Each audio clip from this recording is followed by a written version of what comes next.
Amazing. Cool. Thank you everyone for coming today on like a Saturday morning. We'll get to Jenny really shortly. But before we do that, I thought I'd just share a little bit about Sustainapod and like who we are and what we do and why we're organizing this. So Sustainapod is a registered CIC that was founded 4 years ago after the COVID pandemic. Really on a mission to empower more young people and early career professionals to pursue. So what we really want to do is like create a platform that will help inspire and educate you on what are the opportunities available and how can you equip yourselves with the right skills to do that. So today we have a focus on energy because of Jenny's background, but also like more broadly a skill as well, which is primarily leadership. Obviously, we'll cover many other things. And this is the second one we're doing and the first in-person one. So any feedback is really welcome. And yeah, we're going to be doing more kind of moving forward as well. So like stay tuned to our socials and everything like that. But yeah, that's a little bit about who we are. But yeah, before I move on, just want to say another thank you for coming on a Saturday morning. All right, we can move on. Okay, so this is kind of, yeah, the plan for today. We'll probably speed it up a little bit so we can wrap up by like 12 or before that, and leave plenty of time for just like informal chatting and questions and things like that as well. Cool. With that, I'll hand over to Jenny for her introduction. Thank you very much. And yeah, thank you for being here on a Saturday. And I love spending my Saturdays working with people on sustainability and leadership. So I'm delighted to be here. And I thought I would share, particularly for the benefit of people starting out from their degree onwards, a bit about my career trajectory and really where I valued the importance of learning as well and continual learning, because I think that's really key. So as you can see, when I left university, I did my degree in history initially and at Sussex University, and I didn't have any particular career in mind. I think some of you have a lot clearer ideas about where you want to go with your future than I did then. And so I went to go and live in Liverpool, and I got a job temping through Reed, the recruitment company, at a place called Pets Pajamas. You might have heard of it, you probably haven't. It was a very unusual start to a career. It was very much just a temporary role, just whilst I found my feet. Having worked there in really just a call center to role selling pet pajamas, believe it or not, and other pets goods, I wanted to start a career. And so I was temping with Reed, and I actually contacted them and said, "Do you have anything in your organisation that I might be able to do?" And they gave me an opportunity to do a 4-day temporary administration role, and I just said, "I'll take it. I just want to get my foot in the door and start somewhere." And that's my first bit of advice. It doesn't matter if it's not your dream role. Get a foot in the door at a company you think is interesting because you never know where it's going to take you. And in my instance, you can see it took me 12 years later through a whole wealth of roles up to a director position in the organization. And in that organization, I went from being a temporary administrator and at the time thinking that maybe the peak of my career trajectory might be sort of doing office management or sort of organizing people. I never imagined that I would go into those sort of senior leadership roles that I have and that I occupy now. So again, my second bit of advice is don't limit yourselves in terms of your aspirations and your potential future. During my time at Reed, I had a really important role model advocate, was a senior male leader who talked to you about my career vision. And make sure you keep thinking about that. What's the vision? What's my aspiration for my career? And he said to me, you really need to do some further study to enable yourself to keep developing. So for me, my further study was doing an MBA, which I did at Warwick Business School. And I did that at a point when my career was sort of at a senior level, but not the most senior role I had there. And it was really fundamental, really important to get some further learning happening. And that equipped me with a whole wealth of more general management leadership skills, which were really useful. I went through some different roles there. And again, you can see you don't have to have sort of one pathway you're going to go on. If you decide you're going to be an analyst, you don't have to be an analyst for the rest of your life. You can go into different directions. So for me, I started off doing sort of more admin roles and moving into more quality roles and compliance and assurance before then working in operations and directing supply chain. After that, I moved to an organization called Rehab JobFit. And these organizations at Reed and Rehab JobFit, I was working with people on long-term unemployment programs. And someone asked me before we started today, how did I eventually get into sustainability? And my answer to that is in all these roles, I've worked across all different government departments, delivering services with about 8 different government departments now in my career. And that's what led me into this area of work. I then went on to work at the Education and Training Foundation, which is an educational organisation working in the FE sector. And you can see then I started to build a lot more leadership development into my career. I really believe in the power of networks. It's brilliant you're all here today because you get to network with each other. Never stop doing that. It's really valuable to have that interaction, to meet other people from different sectors. It's a key way you find out about what's the latest trend. Also a great way to learn and to find new opportunities, maybe new career opportunities as well, and new pathways. So you can see I've got involved with quite a few different networks whilst continuing to study. And I went on to do some further study at London Business School and Warwick Business School as well. And I'm currently the vice chair of Barnet and Southgate College. I'm going to become the chair from the next academic year. So having a governance role and volunteering is really useful as well. Moving on to probably the role that's most relevant to our conversation today, I'm the Chief Operating Officer at Energy Saving Trust. Energy Saving Trust is an organisation that's been around for over 3 decades, working a long time in climate change and sustainability. We do a whole wealth of work. We work with people and consumers and householders to give them advice. We do the same for businesses. We do some important research work in Europe, deliver some really amazing programs in Africa. And we work as well in lots of areas such as community energy and helping to change people's lives here across all 4 nations of the UK. If we can move on to perhaps my next slide, I can cover a bit more about our topics today. So a couple of the topics are picking up, I think, on things that I knew in advance, Belinda shared that would be useful to cover. And then we're going to dive into a few key skill areas as you take on your leadership journey or your career journey before you move up towards leadership. So we're going to cover a number of things, which will then become some talking points in the session. So let's come on to the first one. And the first one is about advice on potentially starting out in the sustainability sector. I've thought there's lots more we can say here, but I've boiled it down to 4 key areas, as you can see. Firstly, it's about understanding the landscape. It's a hugely broad landscape. It's changing all the time, evolving every day. As more and more people wake up to the importance of working in this space, I think we're finding more opportunity. And actually, as things change with digitization, with AI, even new careers are opening up in this area. You can see I focused on quite a bit around sort of, there's work around consultancy, there's work around advice, and there's really key infrastructure projects and work that you can be considering. And there's work in policy and advocacy, and particularly it's worth saying that this space really crosses over with sort of social value and social value organisations as well. There's a lot of work happening in green tech, in clean energy, in innovation. I know Imperial College is a place that focuses heavily on innovation in this space, which is fantastic. And there's a lot of work in renewable energy, which is where we focus particularly.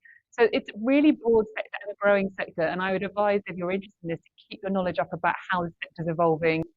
You can use a lot of information online to find out how it's changing shape. But the second thing is to build relevant knowledge. You're all interested, I think, in doing subjects that could take you into sustainability space. There's degrees you could go on to do further study. Energy Saving Trust, I know a lot of our colleagues have gone on to do MAs or further study, which has really served them in good stead working in the sector. There's also lots of short courses. There's lots of opportunity to do online short courses. When I moved into this sector, I did a lot of reading and research. There's some amazing books out there, but there's also some really great content I might advise you to look at. But the third thing is about gaining experience. Again, coming from a place where you are and you're studying, you're learning, there's lots of, we'll come in a moment to look at sort of volunteering, youth organisations that you can get involved with. You can look at internships. Somebody was talking to me earlier about potentially project they need to run. Many organisations like mine would be delighted to have people approach us about projects that they could take on because we always need more capacity and more insight, so we always welcome it. You consider entry roles. As I mentioned, getting a foot in the door is a great way to start a career, and you never know where it will lead you. So don't hold back on that. And organisations more and more are also focusing very much on sort of wider ESG, environmental, social, and governance areas. So again, you might start in one of those spaces and move forward. And then lastly, think about what your path looks like. Where do you want to start? Do you lean more into advocacy, policy, sort of government work? There's a huge amount of focus in this space. And again, I was mentioning earlier that actually in the comprehensive spending review, a huge amount of funding was given rightly to DESNZ, to this area of work, to clean energy. It's a big focus for our government. So there is a lot of opportunity there. But actually, you might be interested in more the digital technological space. This is a great university to come from in that space. But also, if you think more sort of business minded, there's a lot of work in consultancy, there's a lot of work in running really substantial programs And these are not small scale projects, they're multi-million pound programs. There's a lot of work there. So think about your steps, think about where you want to start, get some experience, get some volunteering, and think about building your pathway. So I asked some of my colleagues, given we have a number of younger colleagues in our organisation, what's their advice for you in starting out in the sector? And really helpfully, they gave a number of hints and tips here. So firstly, about sort of acting with curiosity. What can you learn? I think if you're already here today on a Saturday morning, you have some good levels of curiosity. So well done. And think about actually what are your opportunities? What can you learn? Who can you ask questions to? Contact me afterwards on LinkedIn. I'm really happy to engage with you and link you up with any of my colleagues if it's linked to any of their areas of specialism. Say yes to opportunities like today, like other opportunities where you might keep engaging with Sustainapod and to come to networking events, get involved. I think getting involved is really about you carving your own career path. And you can think about, particularly adopting a growth mindset. One of my colleagues, Pfizer, explained that every skill can be developed. So you start somewhere, you can do your own learning, you can get involved with opportunities, and really take small steps because small actions can lead to bigger opportunities. You could also think about doing a skills boot camp. Again, one of my colleagues thought this was really helpful. She did one with generation, so look that up, see if that's useful to you. Thinking about sort of sustainability boot camps, it's a great way to network, build new contacts, build your confidence, which is really essential. And similarly, you might want to think about volunteering opportunities. I've given some options here, but one of the things we're interested in is UK Youth Climate Coalition. This is a great organisation to look into. It's really active. They send people to COP. They really get involved with policy side of things, but also in development and learning. So there's a lot of opportunity and just some advice from my colleague for you. I wanted to talk a bit more about careers and starting out in careers, which is one of the feedback areas we wanted to cover today. So if we look at a career trajectory, some of you might imagine a set of stairs, a staircase about how your career might evolve. But actually what I wanted to share, if we can move through the slide, brilliant. A leadership journey isn't just about the step up. I think actually it's also about the step sideways. And as you can see here, I might have had some roles. This is my career depicted in a diagram. You can see that in some roles, you might start that role and you don't have a big step up. You have a big job enrichment and job enlargement where you get to really learn a lot about yourself, the role you're doing. And actually, if we click again, you can see that I recommended that what you can do is soften a step up so that you can actually think about how you want to evolve your career and think about what do I need to do to get to that next role. And actually, you can think about making that step not quite so big by really exploring opportunities. If you wouldn't mind just clicking in again, that would be great. And a couple more times. Thank you so much. And if you click, that's perfect. So I think one of the things I say to you is don't lose confidence. If you think, okay, in 5 years' time, I can see there's a role in my company one step away or two steps away, and I'm going to get to that place. It might not happen in the timeframes that you want.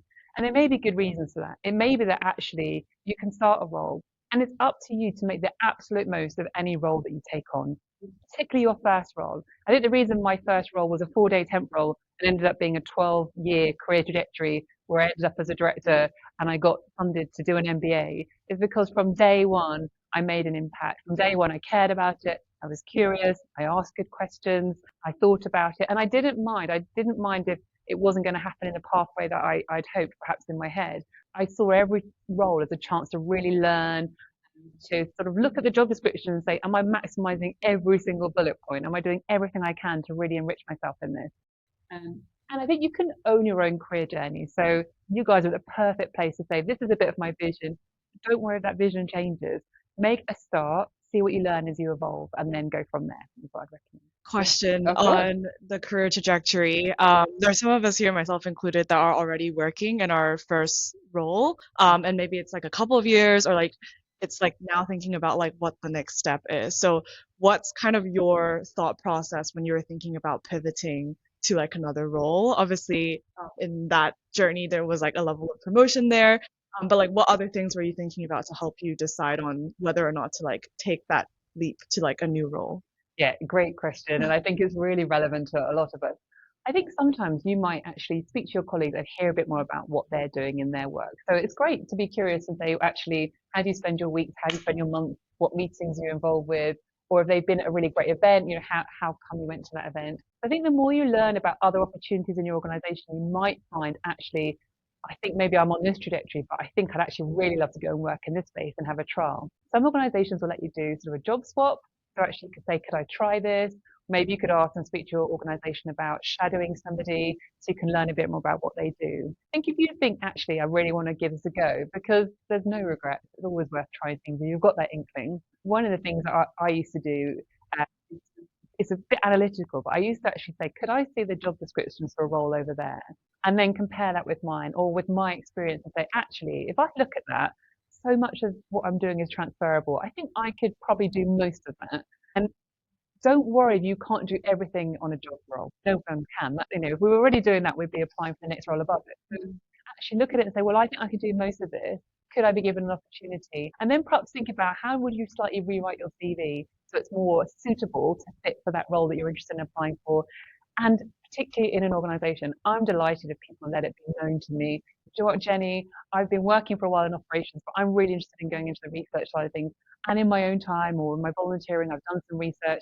People are aware about your intentions, articulate them, share them with people. I think that's a great idea. And then think about how can you map this out already. And the other thing I'd say is you can't find that role you're really actually determined to get to in your own organization. It's okay to leave employers. Think about Mm, opportunities elsewhere as well. It doesn't always get found in-house. Thank you. That was a great question. We wanted to talk, if we just go back to the last slide, I think we wanted to cover a bit more about the role of AI in the sustainability sector. Because as you can imagine, this is a very interesting discussion right now.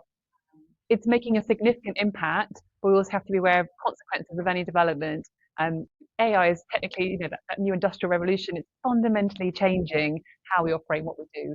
There's lots of benefits. I think it's about really focusing on how do we maximize those benefits and then be cautious and mitigate those negative impacts. There's lots we're doing around actually more widely in the whole sector around how AI is doing things like optimizing energy grids and working out really interesting insights about when's the best time to use the grid. How can we sort of look at trends and data? How can we use intelligence to reduce emissions? We do a lot of work in our organisation to help people around working towards net zero and decarbonising their homes. So actually giving advice and using intelligence and that insight and the richness to help reduce emissions. We're also using AI to help improve recycling, which is really important, I think, in this day and age to really maximise that and everyone to play their part. And particularly what's fascinating is some of the really cutting edge research about predicting climate risks and helping save lives, helping save infrastructure, managing and mitigating some of that risk. So there's a huge amount of useful intelligence. Obviously, we are aware around energy consumption, so that's why we need to use the best of that intelligence to manage that and mitigate consumption as much as possible. We're also about kind of the impact of water and water intensity. Again, there's some really interesting work being done to look at how we mitigate that and actually make the best use of water to support the development and use of energy for clean energy. We need to monitor and manage carbon footprint, particularly of the infrastructure. And there's some incredible innovation going on in this country right now. I think we've got our first in the north east clean hospital that's using clean energy to run the hospital, which is fantastic. Great innovation, like Ren is the organisation that's invested in working on that with government. There's been some great work that DESNZ has done to look at clean energy in schools. I think 200 schools now have solar that's providing huge impact and helping to save funding so it can be diverted elsewhere to support young people, which is brilliant. And also, there may be some gaps in policy, but there's a huge amount of work happening at the moment. There's some great initiatives going to be rolled out from government on sort of local power plan, warm homes plan to really make a difference to everybody's everyday lives. So I think as I say, it's a double-edged sword, as you can see here. It offers really transformational tools and ways of working, but we have to be really alive and conscious of every time we're making those decisions, what impact could that have more negatively. So there's a lot of innovative work happening. this is really interesting, and I recommend like everyone in the room to like read up on the topic of how AI is related to sustainability because it will be so relevant in the career trajectory that you have in whatever industry you're working in because AI will be so transformative. A question on AI and jobs then, because I saw a stat that like 20% of early career roles are like now reduced because AI can now be used instead. And it's something that I've also been thinking about a lot in my own line of work about how, some of the things that AI is doing is actually what I was first doing when I first joined the organization. Like what are kind of your thoughts on how can young people better prepare themselves to offer value add in this kind of rapidly changing landscape for careers? Yeah, it's a great question. I think we have to be thinking about how we enhancing and working alongside. I think that if Mm, we start with the mindset of it's just replacing, I don't think that's mm, really kind of, the place we want to be. There's a lot of research we could do as well. So if you're particularly interested in an organization in a certain role, looking about how the organization's framing and shaping those entry roles and what skills that would require. I think we're a long way. I mean, AI is not at the pace of change that is eradicating all those early entry mm, roles. I think we're quite away from that. So I think there's still lots of opportunity with organisations to get a foot in the door and start delivering. And certainly, I think we're on a learning journey like many organisations. I think it's fair to say that AI is also creating new roles that might not have been there. Someone was talking to me about analysis, the sort of climate data scientists. So there's actually people that needed to interpret what's coming out of AI in terms of climate change and sustainability. So it's not, as much as it might be changes in roles, it is definitely creating new opportunities, which I think is really important. I think also more and more we're seeing it really interesting impact on green energy and green jobs and clean energy jobs. I was at the Labour Party conference and saw Ed Miliband stand there and say that he thinks a third of roles are going to be in this space future. So actually, there's a lot of opportunity. I think it's about having the mindset of how can I add value? What opportunities are employers giving me? What's the shaping of those early roles? But once you get into those roles, how you then immediately, I think, embracing AI. I think it's a responsibility of all of us to think about how is it going to make sure that we are maximizing our time on the right focus areas and not taking up administrative tasks that could already be done by AI. So it's about how you approach it, I think, mindset wise, but look for opportunities. I think there's a whole wealth of opportunities coming through. Thanks for the question. I wanted to talk a bit about if you're on this journey and you're in your first role or you're coming into your first role, a number of early career firsts and how they might be relevant in my area.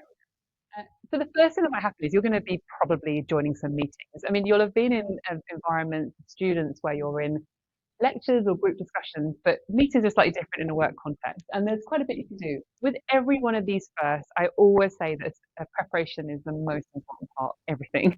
Um, because actually, you can be in the situation, you can act well in that, you can reflect after to prepare. So for any first meetings, presentations, engagements, what research can you do in advance? How can you make sure that you're organized, that you know who's going to be there, how you're going to engage with them? I'm interested how many people looked me up before today to think about actually, this is interested in Jenny's company, what questions might have for her, because it's about how you extract the most value from any situation that you're in. Think about who could help you. Could AI help you? Is that your friend? Can you actually build networks? How do you use LinkedIn? LinkedIn is a really useful tool for your career, for your contacts, your opportunities. So how can you make use of that? What information might you need to find out in advance? And what does that involve? Who's going to be there? Who else is going to be there? How are you going to engage with them? How do you build connections for the long-term future? And what do you need to know about individuals you're engaging with? Particularly if you get to go to a networking event or you do some volunteering, find out about the organization, find out about the people that the key leads that are there, come up with a brilliant question for them. People always appreciate brilliant questions. They'll remember you, it sticks in their mind. It's really important to do that. If you're uncertain about any of the firsts that you might experience, how can you ask someone what it feels like to them? How can you could go online and ask AI, but also you might want to ask people, what does it feel like to them? How have they had that experience? What does it look like? And what can you read in advance about the situation? For example, if you were going to go and present as a young person coming into an organization with some new insights to a panel or a board, then you might want to think about actually what are the minutes, what are the previous notes from that? If you would join a voluntary organization, they often have videos of their work. What can you watch in advance? How can you engage in advance? So who else has been through that experience and what can you learn from them? So really preparation, I think, is everything for those important career first.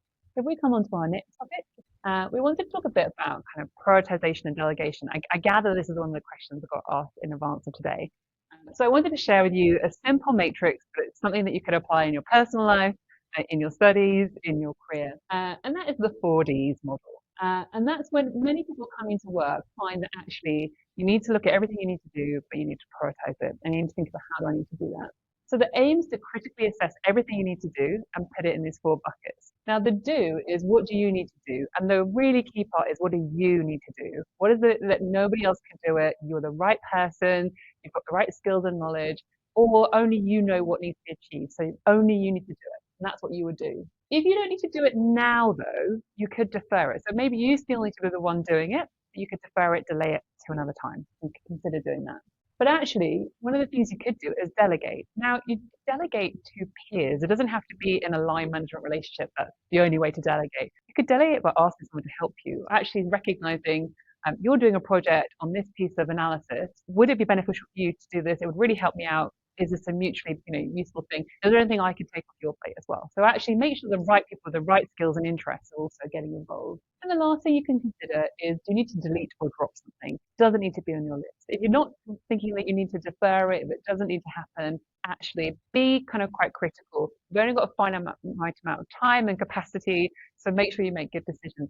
And you can use this with your work to-do list as you go throughout your whole career, particularly as you rise up. If you have sort of people that report to you, every time you should think about, do I need to do this or can I delegate it? Particularly if delegating it means that someone actually learns something through that process. They get to kind of engage in something that you could do, but actually be good for them to experience it. I know we also wanted to talk about our next topic in advance, and that was, if we can just move on to the next slide, hopefully it'll come up.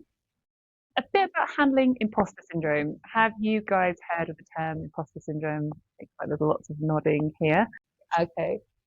So I've met a few people that say they've never experienced this, and that's men and women. It's not just unique to one gender or background or experience. Everybody might come across this, and it's when you can see my thoughts here, and people might fear they don't belong. If you start off in a new role and you haven't been in employment before, you might be concerned. And I'm not. Am I qualified enough? Have I got enough experience? Is my CV strong enough? Do I have enough on there? We'll talk a bit more about building CVs from scratch. If that's helpful. You might doubt yourself. And just to say, it's really common. I personally have experienced all these thoughts more than once in my career. Every now and then it pops back up. I think it's natural for us to experience this. So my techniques that might help you is on occasions that you feel confident, notice it. Make a note. Think, actually, right now I feel confident. I feel like Belinda's looking very confident sitting here. So we are having those moments. You think, I feel confident. Why is that? Is it because I prepared well? Is it because I know my stuff? This is an area of my expertise.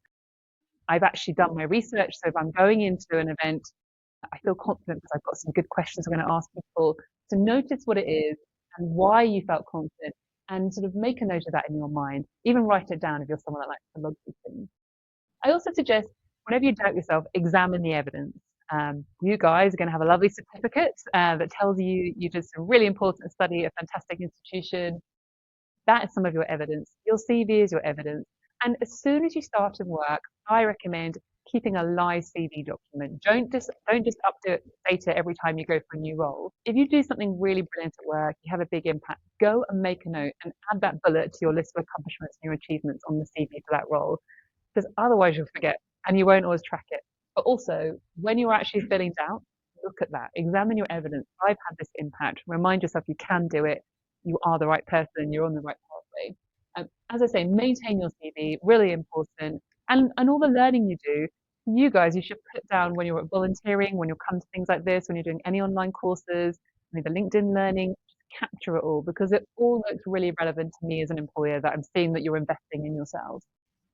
I think I recommend also accepting it's natural. Like, don't worry if it happens to you, if you feel nervous, if you feel unsure. It's just a human instinct to have this experience. And lastly, I recommend seeking help. If it really becomes overwhelming, get some help, look online. There's lots of courses. There's lots you can do. There's meditation apps, there's breathing techniques, there's lots of techniques you can apply to get some help or speak to your friends because I'm sure they're going to have, or your peers are going to have a similar experience. And then I think one of our last topics as we come to our second to last topic, we wanted to talk a bit more about kind of thinking about how you're going to work, who you are as a person, that sort of personal brand at work. So what do you want that to be? And it's quite useful to think about that. I mentioned earlier that one of the reasons I started in a temporary role and ended up staying so long in the company and being successful is without realizing it, my natural curiosity, my interest, my enthusiasm, my decision to go above and beyond and create a sort of day one impact really did make a big difference. So I really recommend thinking about how am I going to approach work, and even sometimes when there is, which all of us do, even I do now, some of those more mundane tasks that AI can't do for us, that we don't have a digital solution for. Still, it's about approaching it with the right attitude, sort of, and you can choose your attitude in your workplace. And I always think it's worth choosing to kind of act and do everything you can to the best of your ability because it will stand you in good stead. People will notice that about you. I think quite a lot of the time people get promotions because actually they've really stood out in the work they were really doing, not just because they've applied for a role. So there's a really important part of what you do, and that's part of your brand. And I think just having a thought between your professional and personal brand. I think we're in a day and age where it's fantastic. People get to be their authentic selves at work. So just think about how authentic. There's probably some of my authentic self which likes relaxing on a weekend in my tracksuit and probably eating some unhealthy food. I'm not going to do that in a work context, even though that's authentically me, because that's not my professional best self. So I think it's about thinking, you don't have to change who you are. In fact, I think workplaces now are just completely open to people being anything they want to be, which is wonderful. Diversity is everything that we need right now. But just think about what does that professional version of you like, come across like, and remember that, and just ask yourself that question. How do I want that to come across in terms of my professional brand at work? You might want to think about some of these areas. Day one impact. When I talk about a day one impact, it doesn't have to be for someone that's already started a role. It doesn't just have to be what happens on your very first day. It can be the first day of a new project, first day of a new week. When I talk about day one impact, I mean, how can you add just that little bit extra value to something you're already doing? And a good example might be somebody did a report for me, and they said to me, I've done this report for you. Would it be useful if I just did a few PowerPoint slides so you could share this report with others? I don't know if you want to do that, but if you did, I can do that. Yeah, that's really useful. I might have ended up doing that myself. I'm going to remember that person. That's a day one impact. That's going just that little bit above and beyond. And there's lots of examples we can talk about if that's good in the question. Think about your style, how you're going to work with others. If you're naturally someone that's a bit shy, you're going to have to push yourself to be a bit more collegiate, speaking up. There's lots of ways you can engage in meetings. It doesn't always have to be in person or verbally. Lots of people now use chat functions. I think we're used to accommodating both introverts and extroverts and how we operate. That's fine. But think about your work style and how you're going to stretch yourself as much as possible and how you'll operate as part of an effective team. Are you a really great team player? You're great at finding solutions and that's what you're going to bring. Are you actually, not sure about that, but you're really good at capturing detail or analyzing what the group work is? Maybe you sort of volunteer that, say, I'm good at this. Can I play that part? Don't be shy about, providing your skills into the group. How you treat others really makes a massive difference to how people perceive you at work. I think it's really important to always treat people as you'd want to be treated. Kindness is everything. I found in my career, I've got some opportunities at the moment, and some of those opportunities are absolutely because of the ways I've engaged with people in the past. A good example is next week I'm going to a really exciting dinner at Whitehall with lots of director generals from government departments. And my connection to that, somebody I worked with 10 years ago, where I had a great relationship and we're really collaborative. And I know that that's been remembered. So I think these things are really important. Think about your organization that you join. One of the things I recommend is look up a bit more about their values and their mission and their vision. You should try and connect with that. It doesn't matter what role you go in as. It doesn't matter any sort of entry position. Actually, if the organization has a certain way, they've really thought about that. That's not accidental. Those values are not by mistake. So how do you deliver them? How do you demonstrate them? Because again, that will make a difference to you in your career and being sort of more successful. Think about how you're going to contribute your skills and knowledge. We talked a bit about if you're applying for new roles. Do you lead with your interest in the organization and the sector, or do you lead with your skills? I'd recommend you lead with your skills and knowledge and your experience, and then say why you're so interested in working in that sector. Because I was just describing, particularly people wanting to come into sustainability, I would say everybody in my organization is there because they're passionate about climate change. They want to play a part in that. So in a way that won't stand you out in your application, what will stand you out is how you're going to bring your skills and knowledge to our area of work, to our sector. I think that's really key. Just on the skills piece, like you mentioned, obviously, like taking initiative, taking responsibility, and like going above and beyond. Like, what other skills or qualities do you think were quite important in your own experience to be able to get really great leadership roles at a very young age in your like 20s, like already when you were starting out? Yeah, I think it was being prepared to say yes, even when I was unsure about it. I think that was really important. I think that's really it's an attitude, isn't it? And actually, I think we've talked about it, but I was 23 when I had my first national role. And I think it's because in those 2 years that I've been working from 21 to 23, I've been curious, I worked really diligently, I showed enthusiasm, I solved problems, and I wasn't afraid to speak up. I think there were some challenging problems I solved that might not have been seen by others, but prepared to say, I think this isn't right, and can I show you why, if you don't mind me sharing this with you. So being a bit brave, I think, was important. I saw an opportunity and said, I think we actually need to look at this a bit more nationally. I'm happy to take that role. I also went on a really important course, so I saw that I probably needed to have a bit more further knowledge. At the time, the national role I had was leading on sort of European funded projects in terms of the compliance side.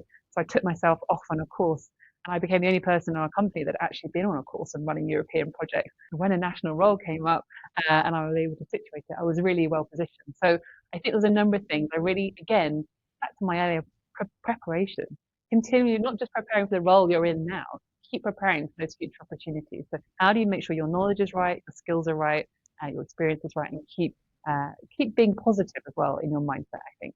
Thank you. And then we just come on to the sort of the last thing we want to talk about is really just that value of having a mentor, a coach, or and building networks. I think these really are so useful when you're going to a work context. There's a bit of difference.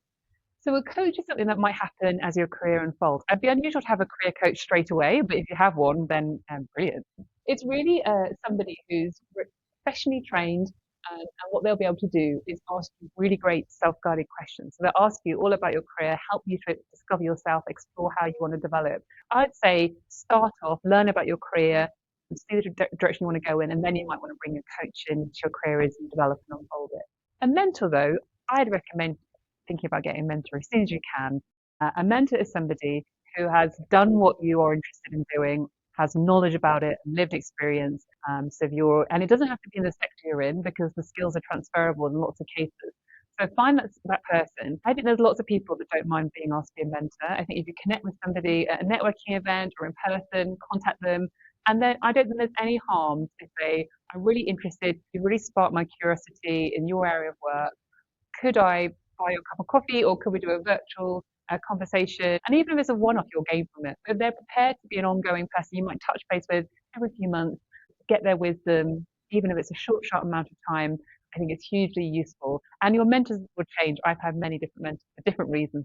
They'll keep evolving. I think lastly, just to say, you might also find in your time a career champion. I mentioned somebody when I was at Reed in partnership, who was a person that really encouraged me to do my MBA. He was my career champion. And I was really fortunate to have him in my life in that point in time. And then just lastly, building networks. I think that's one of the most important and rich things we can do. It takes a bit of confidence. It takes a chance to kind of see events. There's so many events out there. What's relevant to your skills, your experience, or the area you want to work in? How can you go to those events?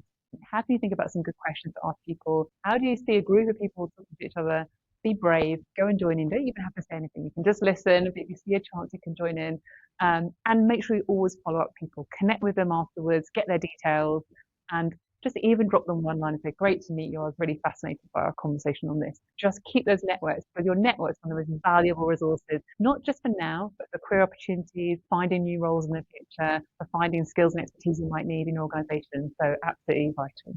And I think that's probably all the main advice that you wanted me to cover, Belinda. So I'm happy to come back to Amazing. you. Yeah, thank you for sharing. I think because of the fact that we have a smaller group, would love to open up the floor to, yeah, any questions. Or do you want to talk about your book first, Oh, yeah, I actually? might just briefly do that, and that might be a good idea, segue into it. So um, I mentioned earlier, I was sort of really fortunate about developing my career, and what I did is brought all the sort of insights over the last 25 years together into my book, Lead with Confidence. If we just go on to the next slide, it's got a bit more detail about the book. So the book was put together to cover off a number of points around advice that people might need. And it was intentionally designed to be a toolkit book. So lots of people, I think, when they start their careers, they're not sure about all the tools and the frameworks they need. But my book has 40 tools and frameworks designed to do everything from help you to network, to think about how you negotiate, handling challenging conversations. But it also starts out right at the beginning around stepping up and being bold about stepping up into a leadership role. And it was 15 years in the making, so I had lots of input and advice. It's got lots of direct advice from other leaders across all different sectors, and very practical book, hopefully, with sort of mixture of theory and reflection questions. And if we just come on to the next, this shows you the different 8 sections. So we start off with talking about becoming a leader, all those early leadership challenges you might experience, there's a number of things around all the tactics you might deploy, and it finishes up by thinking about how do you lead in the context of a wider organization and company. So how does a company operate, and if you're going to respond to that, how do you lead? So there's lots of advice. So many practical tools if you wanted to delve into that that could be available. So yes, I think that was probably everything we wanted to cover. I'll just check if there's anything else on a further slide. No, I think we're Yeah, back to the questions. Thank yeah. you. We'll open up to questions now. So yeah, wonder if anyone has any specific questions they want to ask Jenny based on that sharing. If not, we'll go into the small group discussion segment. But yeah. I was gonna ask, after your like long career in leadership, what does leadership mean to you now? And how do you know when you've been a good leader? What fantastic questions. Thank you very much for that. Well, I would say a couple of things. So I think leadership now means to me about being both a supportive leader. So how do I really nurture all the brilliant people that I work with, get the most out of them in terms of their experience and their skills, but enable them to be really successful. And there's lots of this leadership style has lots of definitions such as servant leadership, but really it's a coaching leadership style. It's about really bringing through expertise because I think leaders that think they can do it all on their own are deluded. We definitely can't. We really need that insight from others. But I think the other thing I've realized is you have to be visionary. You have to inspire people as well. If you're just sort of looking down and bringing people with you and being supportive, but you don't set out a direction of travel, a future, something to excite and motivate people so that they feel galvanized in supporting the organization's goals, then it won't work. So I think the two things really need to come together. And I just think it's about enabling the organization and the people in it to be their very best and to deliver on their mission in the best way possible. I think the second part of your question was what I've learned. Is that right? Sorry. Yes. How do you know when you've been a good leader? I think that's quite challenging. I would say it's a lot about feedback. I don't think you can make that judgment yourself. And if you do, again, I imagine you're not being that effective. I think it's really important to ask people, am I supporting? What do you need from me? And to check people really understand that point around vision. Is it coming across effectively? Do people get it? Are they engaged? Are they involved? Do they feel empowered to be their best selves? What's their career vision? Trying to be that ambassador for them and finding out that it works. And one of the really big times I knew I'd been effective in a sort of big leadership transition in my last organisation. I was running an organisation working in the FE sector, and I did a lot of work on organisational values and reframed the values. And I knew it had been effective when people joined our organisation because of our values. And in fact, we then got assessed as one of the Times best companies to work for, and we were in the top 10. And a lot of that was because people felt really heart and soul connected to the organisation and our mission, which was fantastic. And I sort of took that as a sign of good leadership in action. Thanks for the question. Hello, Jenny. So like, I want to ask a question about like what you think about the future of the energy sector and industry holds. So what trends or like features do you think that the energy industry will hold in probably 5 to 10 years, and how do you see the energy sector probably like growing or declining in the future? Yeah, another great question. I think that there is a really positive future for the energy sector as we see it now. I think we have a government who are committed with policies and plans to invest in this, not just for this parliament, for the very much long term. They're really keen on enabling us to make that clean energy transition in a managed way. I think there's going to be, I think there's going to be a lot more continued investment, which is brilliant for the longer term. I think there's going to be quite a lot of change around how we engage and deliver. And we're really seeing this, and it comes back to the conversation on AI. I think quite a bit of the work we do is around advice, and obviously that's really changing. The future of advice in every area of advice is massively altering. So it's about how do you actually provide that specialism and that value? What sort of other input do we need to give people beyond sort of generic advice they might find online? I think that the sector is going to grow because I think there'll be more and more jobs in green energy, clean energy. And we just need almost the innovation to catch up to enable us to get there in terms of seeing all those jobs being realised. But I think we're seeing new jobs appearing all the time actually in this space. So I think it's really fascinating to explore and uncover what that's going to look like for us. I can see there being a lot more kind of interesting innovation itself.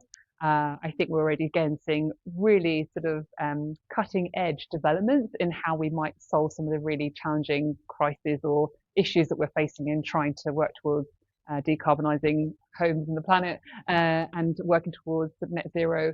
So I think we're seeing a lot of change. I think it will be very sort of rapid change as well. I think we're seeing actually a lot of developments unfolding now. We've got this really clear plan to invest in this space. And I think it'll be a very different dynamic in terms of the roles that are available, particularly again, linking back into further education. I think we're seeing a lot more opportunity coming up, moving from traditional manufacturing to thinking about a number of aspects we can control, such as waste, reusing materials, and thinking about kind of different skills that need to be developed in this space. So I think there's a positive future. I think right now we are facing a challenge in some of the narrative. I think we've been hearing this in the public space. Not everyone is fully behind working towards net zero. And I think we are seeing that being, it's a difficult discourse for those of us that feel the evidence has been proven, the case has been made, and we're working hard to make a difference. I think for myself, the evidence, the trajectory speaks for itself in terms of what we're witnessing more widely. So I think the case is there. I think we just have to kind of really maintain and hold the belief, because I think we've got to stay the course, and more people that join the sector and work in the space, the better, because we need all the bright minds on the solutions. Hi, Jenny. Thanks for this. It's been really insightful. I had a question about, through your role at the Energy Savings Trust, how do you feel collaboration and the merits of it has evolved through the time you've been there? And thinking about that not just on a personal level, like within the organization, but how the organization has worked with other organizations, and whether that's very much regional or global. And it would just be great to hear your thoughts on that. Yeah, great question as well. And I think collaboration is one of the biggest keys to unlocking how we evolve any area of work in the future. I think as an organization, I mentioned earlier, we've been around for, I think, 34, 35 years, long time. And probably we were one of the few organizations at that time sort of starting to lead work in the space. But a lot more organizations have come up, and there are organizations that offer whole solutions. And then we've got lots of really interesting startups who are offering just one kind of particular digital element of some of our work. I think we can't be closed off to collaboration. I think it's absolutely essential. We don't have the whole answer. No one does. So how do we sort of build consortiums, which is some of what we do more and more now, I'm finding, particularly the bigger the opportunities are, the bigger the challenges, the bigger the solutions we need to design. So we do some great work with some really fundamental large organizations. We work with EY on some of our kind of solutions, because they can bring really great governance and technical solution design to help us. And we bring that expertise and that knowledge of the consumer. So that works really well. There's lots of other consortium partners we work with, particularly from a community energy perspective, like CSE, which is fantastic. I think more and more as well, the organizations are coming together in network groups. So I mentioned the power of networks.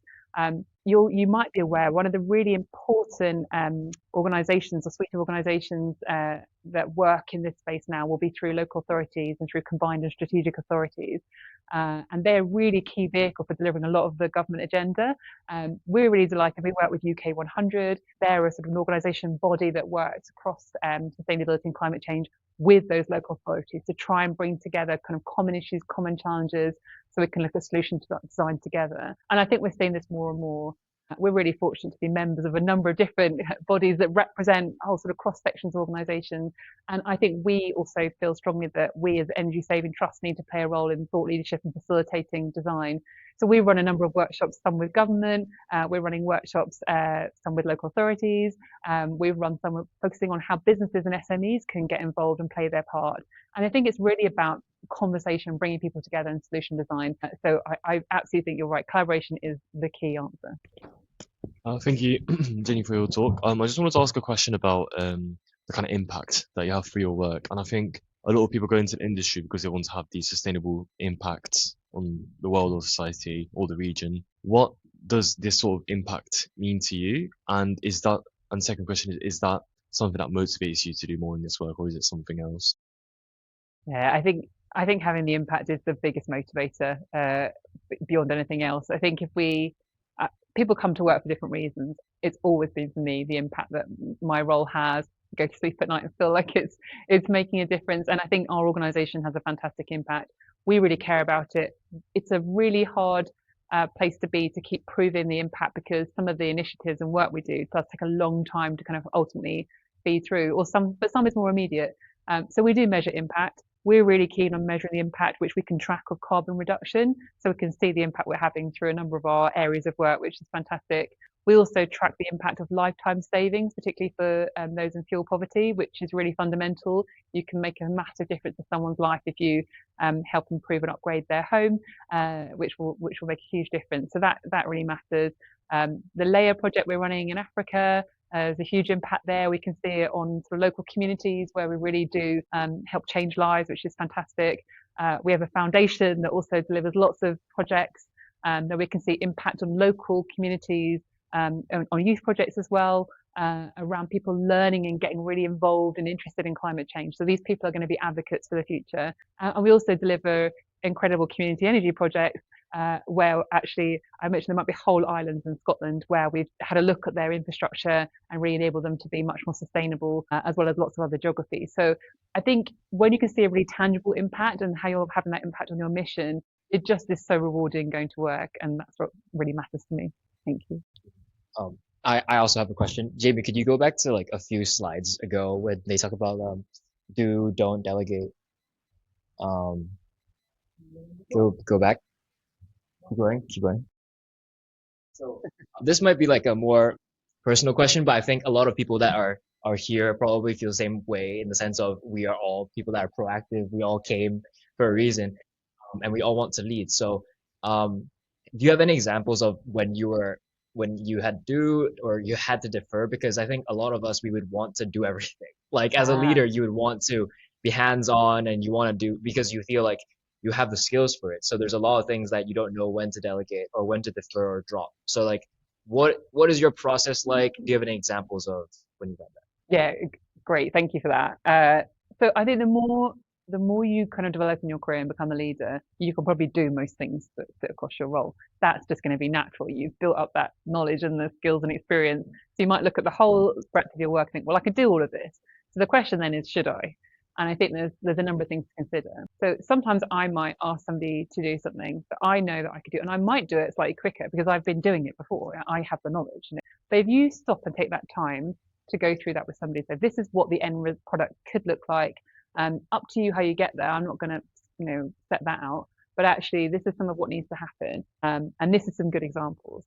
One, you've taken the time to show them. It also means that they're learning something. It also means that there's a building of trust there because they're feeling like they're on the receipt of you saying, I'm trusting you to do this. So that's really important as well. So it's actually really good as a leadership technique and skill to delegate because it helps people feel empowered, which is important. Ultimately, if you take that moment, it might take you slightly longer to explain to someone else. That saves you the time in the future. So it's worth that one-off investment for that to keep working. And actually, probably that person will learn in the same way you did. So it's not going to be perfect first time. You may need to give them some advice or feedback and say, this is perhaps how you could alter it. Again, that's about you giving them proper coaching and learning and development. So that's a really important part of your process. How you make a judgment on whether you should do that, partly you need to think about, am I uniquely placed to do this? When you look at all the things you need to do, the do should be, I'm uniquely placed as a starting point. You might add a few other things into that do list, but the uniquely placed is you're the only one that has the thoughts in your mind that really need to be kind of drawn on to produce whatever you need to produce. Or you're the only one that's been sort of witness to all the different meetings you need to pull together into a summary. No one else could possibly do that because they weren't that person in that right situation. You need to think about what's unique in terms of your input to it. So those are the only things that you can do.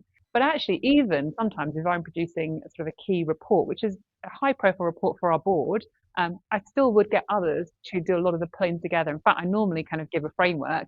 I spit out of like 6, 7 people and say, could sort of send them a note, could you fill in this bit? It's going to have 7 different voices in it. My bit at the end is going to be sort of bringing it all together. So it kind of sounds like my narrative. It brings out the key points I want to. Maybe that some people have given a bit too much information here, not enough here, and I just question that.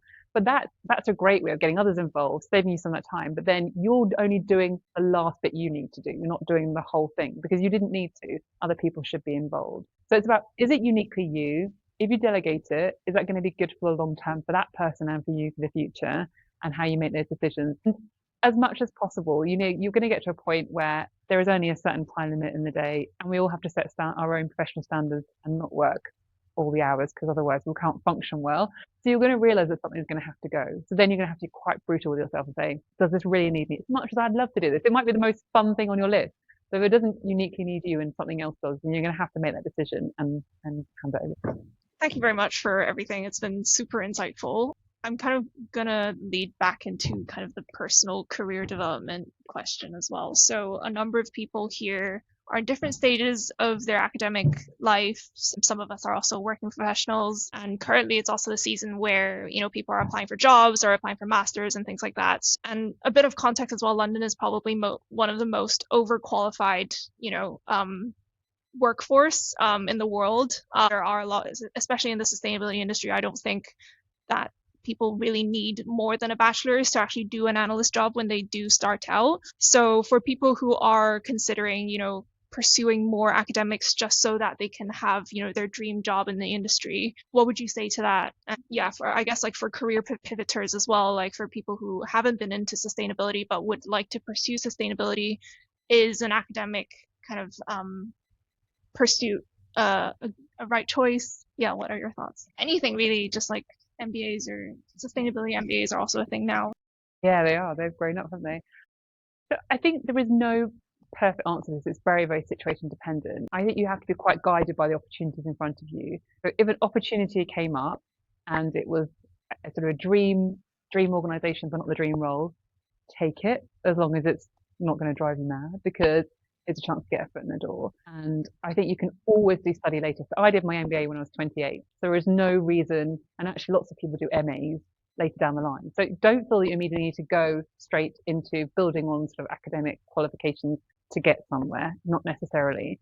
So you can consider that. It might be dream initial role, not the most desirable company. That's fine as well, because then you're getting all the skills and knowledge and experience, and you can just track your path. That's why I talk about career vision. Always be thinking about where am I trying to get to, and is there a good pathway there? Is it these kind of roles or these sectors that then get me where I want to go? So I think that's absolutely legitimate. If you've got a really interest, and I talked on those sort of the slide with the 4 boxes around kind of thinking about your pathway. If you're really interested in being heavily embedded in sort of research and academic research or policy and research, then it's probably more suitable to continue with further academic study if that's your direction of travel. But it's not a must, but I think it's more suitable. So it might be that actually this is the right thing to continue now, particularly if you have a really strong field of study that you can see as being a more and more popular subject in this space, because we're in a place of constant innovation and research. Every day there's something new. So I don't think it in any way harms, and it feels like quite a lot of focus in the space is on those areas of research and further study. So I think that's fine if that's a pathway to you. But as I say, I think you've got the opportunity to look later down the line as well and do further study. I think there are many organisations now that work in this space. I know, as I said, when we started out, we were one of a handful, I believe. But now there are many, and there are many that kind of really lead more as sort of a digital AI type development organisation that happen to then do work in climate change. So you might not easily find them. You need to kind of quite broad in your searching for roles. There may be some sort of big organisations like us. There's lots of other kind of government body type organisations. There's a lot of roles in those spaces, lots of entry level roles that you could consider. So it's really probably about doing sort of setting your alerts. I don't know if you have alerts on job roles on things like LinkedIn or Indeed or whatever it may be, to consider those opportunities coming up. But I think there isn't one perfect career answer. In fact, there never will be. So I think almost sort of look for your opportunities. If a role comes up and you think you could take it, it doesn't stop you doing further study, I would go for it. But actually, if you think, no, I'm much more likely to be in an academic vein throughout my career, then that might be worth continuing to pursue that and think about those options. Thank you so much, Jenny. My question is kind of more about the broader geopolitical landscape, and I think you touched upon the narratives shifting earlier on. So we've seen things happening in the US with knock-on effects in the UK and government priorities shifting, you know, towards defense and all of those things, which I think inevitably leads to kind of deprioritization of things like climate change, social impact, sustainability, international aid. So with that subsequently having also knock-on effects on the market and companies and company priorities, and then our careers and opportunities in this space, what kind of advice would you have for people working in this area to maintain that kind of conviction, to have an impact, and to maintain resilience in this career space? Yeah, it's really important to keep focusing on the impact you're trying to achieve, that end goal in mind, and that, you know, as you say, that resilience. I think there are many people out there that are like-minded. So engage with those people, surround yourself with those people, because I think finding that home with others that feel passionately and equally similarly concerned and energized to do something about it is really helpful. It helps sort of support you and that habit. So that's why the networks are key. I mentioned some opportunities for different networks you might want to engage in. So make sure you find that space. I find it comforting to do that. There is some great sources, and whether we can share the links around afterwards, of good news. So there are sites that you can get good news about climate change. There's a lot of good news about climate change, I promise, across here, across the world. I don't think it gets heard enough in the general news because it's not that exciting. You know, it's good news stories, but I think we can find sources of lots and lots of positivity, intelligence, and developments in this space. I think despite the kind of rhetoric from some areas or some countries, I feel really fortunate to be in the UK to be working with DESNES as we are and other government departments, transport, other areas who are continuing to invest in this. And actually, if you think about kind of the comprehensive spending review, government have still, despite obviously an understandable focus on sort of some of the worldwide events and funding those, and there's still a significant amount of the funding that was asked for by these areas of government they received in the comprehensive spending review, which means they can go ahead with their really detailed plans. There are many plans being rolled out. I think the fact that we've got GB Energy, Great British Energy, is amazing. It's really important as a vehicle for change. That's a real first. What GB Energy has done already has been some really great projects. I think we really need to share more of the good news and those stories about the projects that are happening. We've got plans being rolled out imminently, which are going to make a huge difference across the UK, with a lot of funding to support people, especially those who are most disadvantaged. So I think there's a lot of positivity here. There's lots to come. As I say, I think this government is doing things for the long term in this space, not just the short term. I think that there isn't a uniform view in some parties that oppose net zero. There are still individual leaders in those parties that are in support of net zero and working towards net zero and recognize that it is an issue. So it's not just one view, and that's important. And it's really about actually that kind of focus and positivity. Why? What's your why? Why are you doing this? Why are you working in this space? For anyone that looks up and out and sees what's happening in climate change and the real effects of that across the world all the time, the argument is clear. So it's really about reminding yourself of that purpose. But I think mostly try and engage with those people that are motivated and positive about this, because there are many, many people out there who care deeply and are committed to this work. Obviously, with sustainability, I think something which is important with sustainability is your stakeholders or your clients. So, for example, like there's been a project of expanding Heathrow with a third runway. So the government, for example, Rachel Reeves is backing up the project, but the people who are living like near the Heathrow runway are opposing the project because their houses are getting like moved out to another place. So like because like these stakeholders have completely different views on the project, and working in sustainability, you'll need to be able to balance and try and satisfy the stakeholders' needs, or like it's basically like a very important financial term is obviously like the return on the shareholders. So how do you go about like trying to balance the needs of like stakeholders and working in a sustainability industry?